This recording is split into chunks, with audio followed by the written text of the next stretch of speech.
اللہ رب العزت نے انسانی رشتوں میں ماں کا رشتہ ایک انوکھا بنایا ہے۔ دنیا کی ہر ماں کو اللہ تعالیٰ نے ایک دل ایسا دیا ہے جو اولاد کے لیے تڑپتا ہے، جس دل کے اندر ممتا ہوتی ہے، اور اس ممتا کی وجہ سے ماں اپنے بچوں پہ ہر وقت خود قربانی دیتی ہے اور بچوں کی تکلیف کو برداشت نہیں کر سکتی۔ ایک ماں کو کن کن باتوں کا خیال رکھنا چاہیے، اس بارے میں بہت ساری سائنٹیفک ریسرچ بھی آ چکی ہے۔ تو پہلے سائنٹیفک ریسرچ سن لیجئے کہ جب بھی کوئی خاتون حاملہ ہو، اس کو امید ہو جائے بچہ ہونے کی، تو پہلا کام اس کو یہ کرنا چاہیے کہ شی شوڈ ایٹ ویل، اس کو اچھا کھانا کھانا چاہیے، کیونکہ اب اس کے جسم میں اس کو خود بھی خوراک کی ضرورت ہے، اور جو بچہ ہونے والا ہے اس بچے کو بھی خوراک کی ضرورت ہے۔ تو ایک بندے سے زیادہ اس کو خوراک ملے گی تو دونوں کو خوراک کی کمی پوری ہو جائے گی۔ دوسرا پوائنٹ کہ جو عورت ایکسپیکٹ کر رہی ہو اس کو ہر دن میں تقریباً آدھا گھنٹہ ایکسرسائز کرنی چاہیے، 4 times a week، ہفتے میں تقریباً 4 مرتبہ۔ ریسرچ بتاتی ہے کہ جو عورتیں حمل کے دوران ایکسرسائز کرتی رہتی ہیں ان کے چانسز آف سی سیکشن جو ہے 20% ریڈیوس ہو جاتے ہیں، اور نارمل ڈلیوری کے چانسز 50% انکریز ہو جاتے ہیں۔ اس لیے یہ ایکسرسائز کسی بھی پریگننٹ عورت کے لیے بہت ضروری ہوتی ہے۔ سائنٹیفک ریسرچ نے یہ ثابت کیا ہے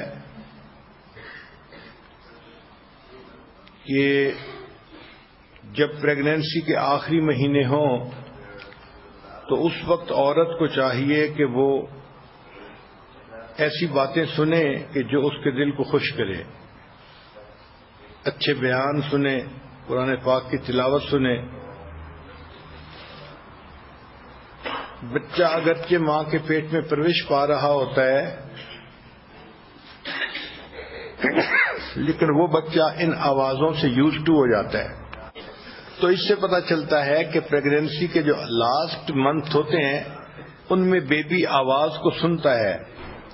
تو ماں اگر قرآن پڑھے گی تو قرآن کی آواز بھی بچہ سنے گا اور اس سے مانوس ہوگا۔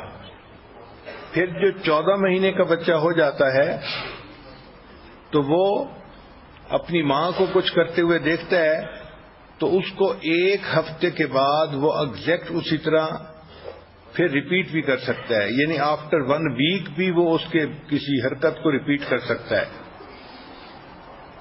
اسی لیے ماں باپ کو چاہیے کہ چھوٹے بچوں کے سامنے بھی آپس میں آرگومنٹس مت کریں، چھوٹے بچوں کے سامنے بھی آپس میں فائٹ مت کریں۔ ایسے بچے جن کے ماں باپ ان کے سامنے آرگومنٹس کرتے ہیں وہ بچے بڑے ہو کر اگریسو بن جاتے ہیں۔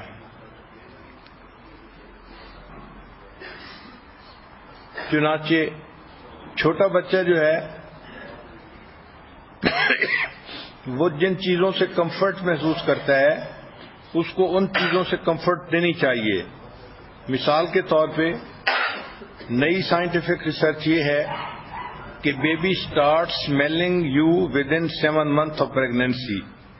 ابھی پریگنینسی کا 7واں مہینہ ہوتا ہے کہ بیبی کو اپنی والدہ کی جو اسمیل ہوتی ہے وہ اس کی پہچان ہو جاتی ہے۔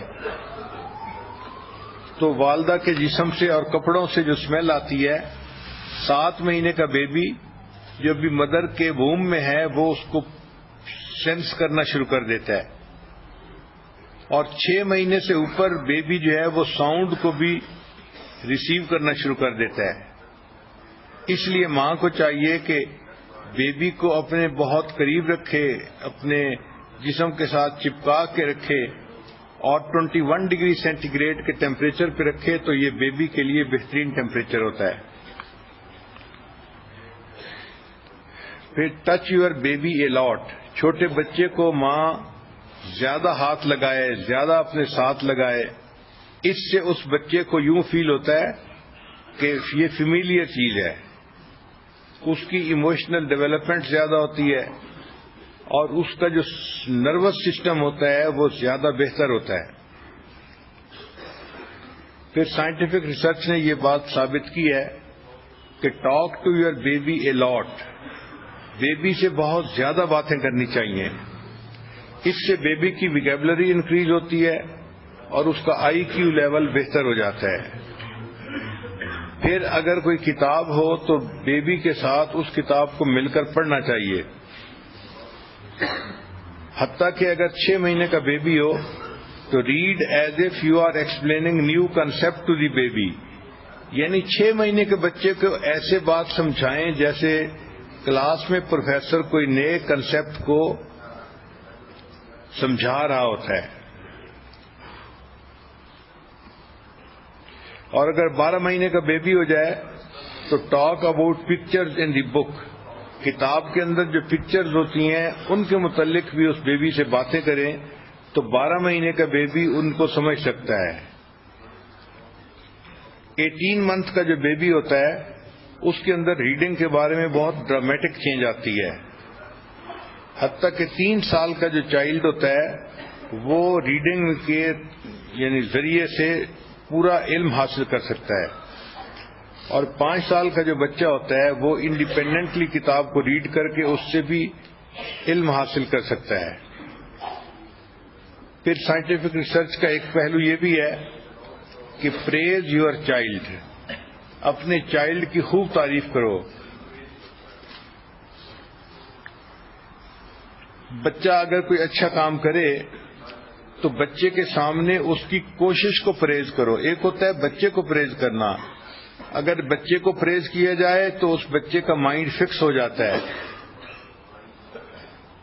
اور اگر اس کی کوشش کو پریز کیا جائے تو اس سے پھر بچے کے اندر آئندہ مزید محنت کرنے کا مادہ پیدا ہو جاتا ہے۔ تو پریز اے بائی لنگوئل بیبی، اس سے اس کا آئی کیو اور زیادہ بہتر ہو جاتا ہے۔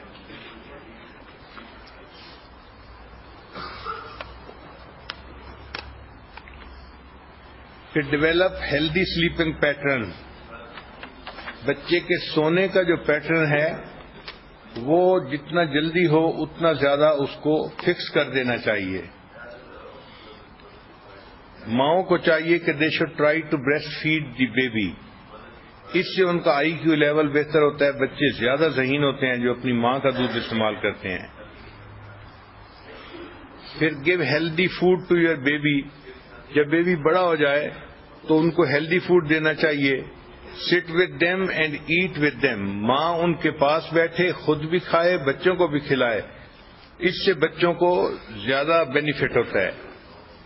سو بی جینٹل وین پوٹی ٹریننگ، جب پوٹی ٹریننگ کرنی ہو اس وقت ماں کو چاہیے کہ وہ بہت زیادہ ہارڈ نہ ہو بلکہ جینٹلی ان کو ہر چیز سمجھائے۔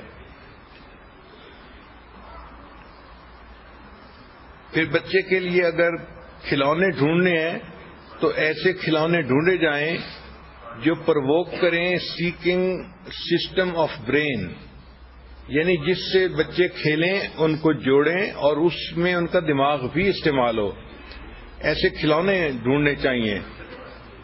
یہ امیجنیشن پاور کو ڈیولپ کرتے ہیں اور ایسے بچے میتھمیٹکس کے سبجیکٹ میں پھر بہت اچھا ورک کرتے ہیں۔ پھر use play to develop executive function skill, بچوں کے ساتھ جو کھیل کھیلیں تو وہ ایسے کھیل کھیلیں کہ کھیل کے دوران بھی بچے لرن کر سکیں، وہ سمجھیں کہ فوکس کسی چیز پہ کیسے کرتے ہیں، کسی کام کو ہولڈ کیسے کرتے ہیں اور اس میں مینجمنٹ کیسے کرتے ہیں۔ مثال کے طور پہ اگر ایئرپورٹ کنٹرول روم کے بارے میں کوئی کھیل ہو تو بچے کو بیٹھ کے سمجھائیں کہ کنٹرول روم کیا ہوتا ہے، فلائٹ کیسے آتی ہے، کیسے اترتی ہے، اس کو کیسے مینیج کیا جاتا ہے. ایسے کھیل کھیلنے سے بچے کی جو ویژن ہوتی ہے وہ بہت زیادہ بڑھ جاتی ہے. اور child becomes good at math. ایسے بچے میتھ میں بہت اچھے ہوتے ہیں. پھر جب بچہ تھوڑا سا بڑا ہو تو بچے سے کوشچن بھی پوچھنے چاہیے. Ask why and what if questions. جب کوئی بچہ کام کر رہا ہو تو کئی مرتبہ بچہ غلط کام کرتا ہے تو ماں باپ فوراً اس کو بتا دیتے ہیں کہ ایسے نہیں کرو، ایسے کرو. ریسرچ نے یہ بتایا کہ فوراً نہیں ٹوکنا چاہیے بلکہ 3 سیکنڈ کا وقفہ دینا چاہیے تاکہ بچہ غلطی کر رہا ہو اور اس کو فیل ہو کہ میں نے غلطی کیا تھا پھر مجھے ٹھیک کیا گیا ہے. اس سے بچہ پھر لرن کرتا ہے. بچہ مسٹیکس کر کے اس سے سیکھے تو یہ بھی زندگی کی ایک حقیقت ہوتی ہے.